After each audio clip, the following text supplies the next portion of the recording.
Hi, everybody. So I wanted to take a second to go through our online homework site.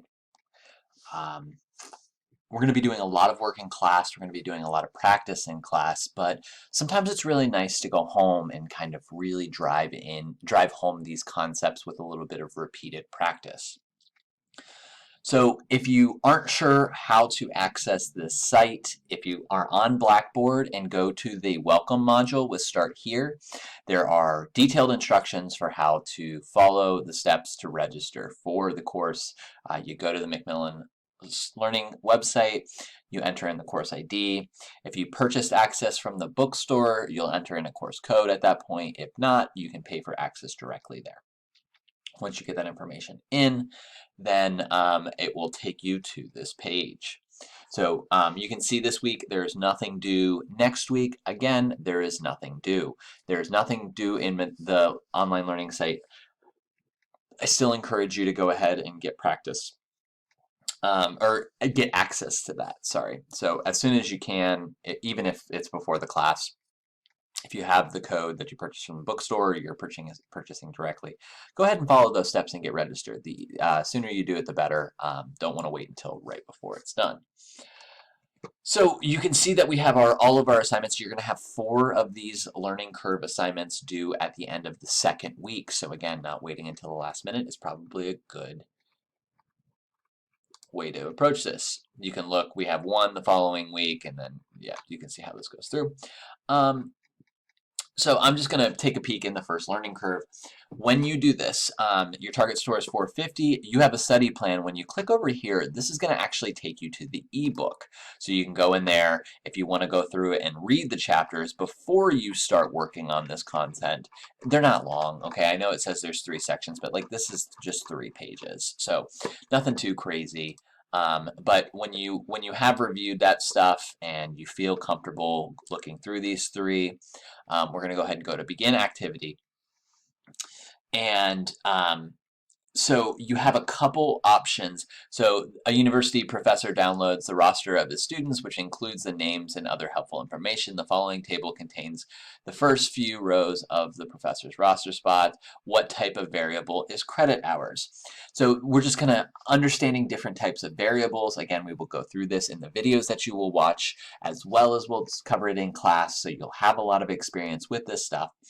But let's say you don't remember. I would go to your notes that we looked at in class, the practice we did in class, as well as also taking a look at some of the stuff that you reviewed in your notes when you watched the videos.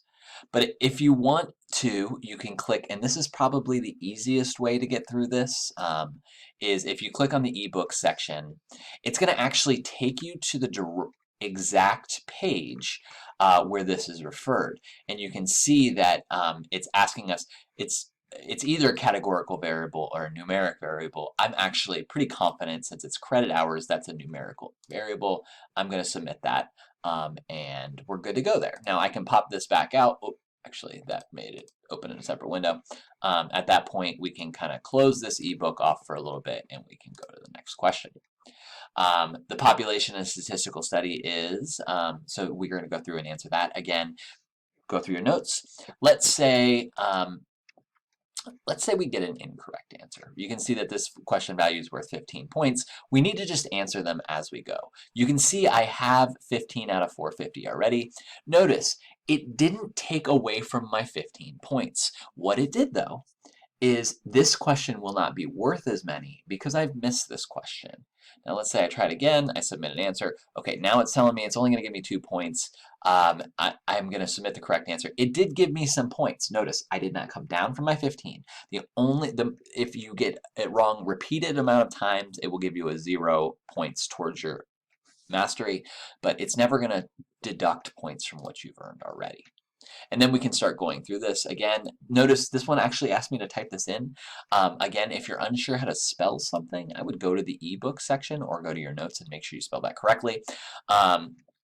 So this is how I would answer, and we're going to go through, and you're going to answer this again and again until you reach the 450 points. When you hit the 450 points, it is going to say you're done with this section. At that point, you can go back, and you can go ahead and start on the next section if you would like.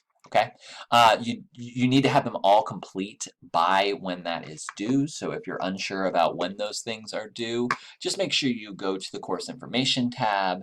There is a link right here for due dates for the semester, and if you go right there, it's going to pull up a document that has all of the due dates for all of the assignments for this semester. Any other questions you have about the Achieve Learning site or Learning Curves itself, please feel free to reach out to me via email. I'd be happy to either hop on Zoom or go over this with you in class.